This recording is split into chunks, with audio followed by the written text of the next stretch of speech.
हमारी आज की कहानी का शीर्षक है रूह से रूह का रिश्ता और इसके लेखक डॉक्टर संतोष बिश्नोई जी हैं। सुबी ने अपने सूटकेस में सामान और कपड़े रख लिए थे। मन ही मन बड़बड़ाती जा रही थी, बस बहुत हो चुका, अब और नहीं। हर छोटी छोटी बात पर लड़ाई।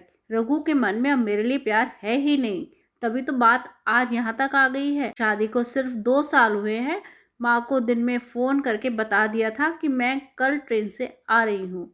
उन्हें फोन पर अभी पूरी बात ही नहीं बताई है। उन्हें लग रहा है कि मुझे याद आ रही होगी, भी मायके आ रही हूँ। नहीं तो अकेले रघु को छोड़कर आना शुभी के लिए इतना आसान कहाँ है। एक नजर सामान की ओर डाल फिर से अलमारी में देखने लगी। अभी अलमारी में बहुत सारा सामान पड़ा हुआ था। कुछ रघु ने तोहफे दिए थे, शादी के बाद वो भी रखे हुए थे। शुभी अभी गुस्से में थी तो उन तोहफों को उसने छुआ नहीं था। सोचा पड़े रहेंगे यहाँ, जनाब देखेंगे तो पता चलेगा कि मैं कितना गुस्से में थी। सिर्फ जरूरत भर का सामान उसने पैक किया था।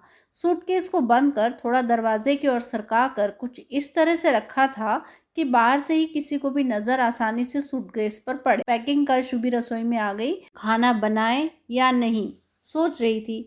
शुभी गुस्से में जरूर थी, लेकिन भूख भी लग रही थी। जब खुद के लिए बनाएगी तो रघु को अकेले भूखा कैसे छोड़े। सिर्फ आज की बात है, आज बना दूंगी, कल से बैठे रहेंगे जनाब भूखे, मुझे उससे क्या। सोचते हुए वो खाना बनाने में जुट गई। दूसरी तरफ रघु अभी ऑफिस से घर जाने को निकला था। बहुत देर हो गई थी मीटिंग खत्म होने में। बाहर बारिश भी अपने पूरे जोरों से हो रही थी। ऐसे में घर पहुंचने में अभी और देर होगी, यह सोचकर शुभी को बताने के लिए कॉल किया। शुभी ने रघु का कॉल देखकर भी उठाया। एक तो जनाब इतने लेट तक ऑफिस में रहते हैं, उस पर अभी तक घर आने की बजाय कॉल ही किए जा रहे हैं। उसका गुस्सा और बढ़ गया। रघु घर के लिए जैसे तैसे बरसते पानी में गाड़ी से निकल गया।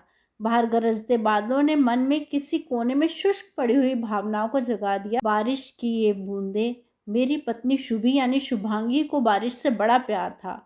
बारिश को देखकर बिल्कुल बच्चे की तरह खुश होती, सारे काम धाम छोड़कर ऊपर छत पर भाग जाती, जैसे बारिश नहीं कोई तोहफा लेकर आया और हम उसे लपकते को भागते हैं। बिल्कुल वैसे ही मुझे ये बात उसकी बहुत भाती थी। शादी के कुछ दिनों के बाद ही हम यहाँ मुंबई शहर में रहने आ गए थे। मैं एक मध्यम वर्गीय परिवार से रहा था। पिता क्लर्क की नौकरी से रिटायर हो गए थे। गांव में एक छोटा सा घर है, उसी में रह रहे हैं। माँ बाबूजी के अलावा एक छोटा भाई भी है। सोचा था मेरी नौकरी लगने पर उसको अपने साथ ही रखूंगा।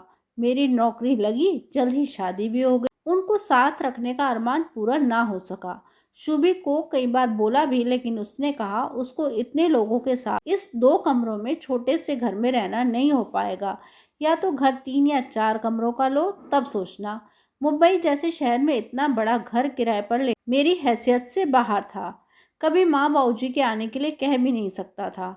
माँ ने एक बार दबी जुबान से कहा भी कि कभी कभी बेटे और बहू के साथ रहने का बड़ा मन करता है। मैं बातों ही बातों में टाल देता कि जैसे ही समय मिलेगा मैं और शुभी आ जाएंगे आप लोगों से मिलने। लेकिन मुंबई से कानपुर के गांव तक जाना इतना आसान नहीं है। मिलने जाने का ये क्रम धीरे धीरे और घट गया। अपनी अनुपस्थिति को भरने के लिए और घर का बड़ा बेटा होने की अपनी जिम्मेदारी के नाते कुछ रुपए हर महीने भेज देता हूँ। ये बात भी शुभी को अच्छी नहीं लगती। कहती है हम 2 लोगों के लिए ही पूरा नहीं पड़ता। इस उम्र से पेट काटने लगे तो सारी उम्र क्या करोगे। अच्छी जगह घूमना, खाना पीना, यही तो जीने के लिए असली आनंद है, जो अभी नहीं मिलेगा। तो क्या सुख ऐसी शादी का। माँ बाप के लिए अभी पेंशन तो आ ही रही है। कुछ सालों के बाद जब सच में जरूरत हो तो भेजते रहना। ऊपर से उसने इसी जून में सिंगापुर जाने की जिद पकड़ ली। सभी सहेलियां शादी के बाद विदेश हो आई हैं। एक वो ही है जो अभी तक कहीं नहीं गई। उसे भी फोटोज लगानी है अपने विदेश भ्रमण की। मैंने लाख समझाया, जुलाई में भाई के कॉलेज की फीस जमा करनी है। इस साल वो एमबीए करने जाएगा। माँ ने पहले ही बता दिया था कि बेटे कुछ फीस का इंतजाम हो सके तो देख ले। तेरे बाबू रिटायर होने के बाद मिले पीपीएफ को तोड़ने की बात कह रहे हैं। कहने को मैंने बोल दिया फीस मैं जमा करा दूंगा। बाबूजी को बोले वो अपना भविष्य निधि खाते की रकम नहीं तोड़े।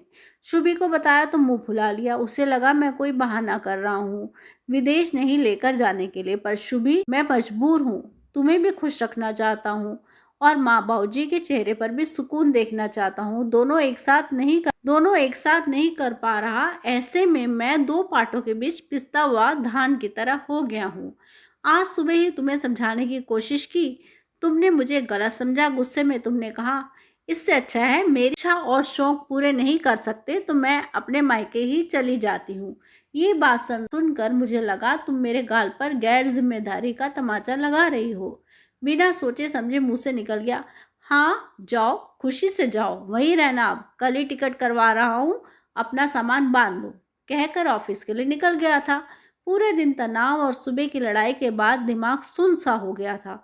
ऊपर से दिन भर मीटिंग ने इतनी भी फुर्सत नहीं दी कि तुम्हें कॉल करके सारी सॉरी बोल कर माफी मांग पाता। जानता हूँ तुम पर भी क्या बीत रही होगी, दिन भर बेचैन और तनाव से तुम भी रो रही होगी। सोचते सोचते रघु घर की राह चल रहा था। इधर शुभी ने खाना बनाकर समय देखा, रात के 9 बज रहे थे। तेज हवा के झोंके ने एहसास दिलाया बाहर मौसम खराब है और बेमौसम बारिश हो रही है। यही बारिश भी कितनी अजीब है, मन अच्छा होता है तो मन म्यूट नाचने लगता है, वही मन खट्टा हो या उदास हो तो बारिश की बूंदों के साथ आंखें खुद ब खुद बरसने लगती। इन विचारों में उलझी शुभी बारिश की बूंदों से अपनी तुलना करती है कि हम दोनों का ही सच में कोई अस्तित्व नहीं। तभी रघु ने घर की डोरबेल बजाई। शुभी ने अपनी आंखें पोंछी, दरवाजा खोलकर बिना रघु की नजरों के सामने देखे वहां से हटकर बाथरूम की ओर चली गई। रघु की नजरों में एक बार तो शुभी के चेहरे को देखकर उसके बचे हुए गुस्से की मात्रा जांचने का प्रयास। ऊपर से शुभी का बिना नजर मिलाए सीधा बाथरूम चले जाना भी इस बात का संकेत था कि मामला अभी गर्म है। उसने भी बिना कहे कमरे में जाकर अपना सामान रखा। दरवाजे के पास रखे शुभी के सूटकेस पर नजर पड़ी। रघु ने सोचा, अरे शुभी ने क्या सच में मायके जाने की तैयारी कर ली? भला ऐसे कोई घर छोड़कर जाता है? सोचते सोचते वो बाहर आकर सोफे पर आंखें बंद करके निढाल सा हो गया। शुभी ने बाथरूम से निकलकर रघु को देखा तो एक बार को मायके जाने का अपना दृढ़ निश्चय डगमगा गया। उसको रघु की भोली सी सूरत में उसका वही प्यार नजर आ रहा था, लेकिन बिना कुछ कहे दिमाग को झटक कर रसोई में चली गई। हॉटकेस में खाना रखा था, उठाकर खाने के टेबल पर रख दिया। खुद भी वहीं कुर्सी पर रघु का इंतजार करती हुई बैठ गई। काफी देर तक अपने ख्यालों में उलझी बैठी रही। जब रघु की तरफ देखा, वो शायद थकान की वजह से यहाँ जानबूझकर आंखें बंद किए हुए लेटा हुआ था। शुभी के लगा इनको पता नहीं है खाना खाना है, लेकिन नहीं, आराम फरमा रहे हैं बिना समय देखे, चाहे कोई इनके लिए पलके बिछाए बैठे रहे, इनको कोई फर्क नहीं पड़ता। शुभी खाने को वैसे ही छोड़कर कमरे में सोने चली गई। नींद तो भूख के कारण क्या ही आनी थी, लेकिन फिर भी निद्रा लेने की स्थिति में ही सोती रही। रात को कोई 2 बजे होंगे, घर की डोरबेल की घंटी बजी। शुभी को थोड़ी नींद में होने से और अचानक बजी डोरबेल ने किसी अनजानी से भय की अनुभूति करवाई। इतनी रात को कौन होगा सोचकर हड़बड़ी में बिना पांवों में चप्पलें पहने ही हॉल में आ गई। तब तक रघु ने दरवाजा खोल दिया था। सामने दरवाजे पर बगल वाले घर में रहने वाली आंटी बदहवास पानी से भीगी हुई खड़ी थी। बेटा, वो तुम्हारे अंकल जी, हार्ट अटैक, जल्दी चलो। वो किसी अनहोनी के डर के कारण हाँफ रही थी और कुछ ही शब्दों में हमें उसकी आपात स्थिति समझ आ गई। बाहर अब भी पानी बरस रहा था। हम दोनों बिना पलक झपकने की देरी किए उनके साथ चल पड़े। अपना और उनका घर लॉक कर अंकल को कार में बिठाकर जल्दी से अस्पताल लेकर गए। उनको हार्ट अटैक ही आया था और समय पर पहुंचने के कारण उनका ठीक से ऑपरेशन हो गया। सुबह तक उनको होश आ गया। फिर भी रघु ने ऑफिस से छुट्टी ले ली। साथ ही रघु ने अपने क्रेडिट कार्ड से उनके अस्पताल के सारे बिल क्लियर करवाए। शुभी रात से आंटी के पास ही बैठी थी। सुबह आंटी बोली, बेटी तुम और रघु कुछ देर घर जाकर आराम कर लो, अब तुम्हारे अंकल को होश आ गया है, मैं उनके पास ही बैठी हूँ। रात को तुम दोनों नहीं होते तो पता नहीं क्या हो जाता। तुम दोनों का यह एहसान हम कैसे चुकाएंगे, भगवान तुम दोनों की जोड़ी बनाए रखे, कहकर वो फूट फूट कर रोने लगी। शुभी को आखिर में कहे जोड़ी सलामती के आशीर्वाद से याद आया, घर में सामान का सूटकेस बांधकर आई हुई थी, जोड़ी तो टूटने के कगार पर। सोचकर शुभी भी रो पड़ी। दूर से जब रघु की नजर शुभी पर पड़ी तो वो भागकर शुभी के पास आया और उसका चेहरा थामकर पूछने लगा, क्या हुआ शुभु, तुम रो क्यों रही हो? साथ में रघु भी सिसकने लगा। शुभी उसके गले लग गई और रघु ने उसे जोर से थाम रखा था, जैसे शुभी को जिंदगी भर कहीं नहीं जाने देगा। इसी के साथ ये कहानी समाप्त होती है। धन्यवाद।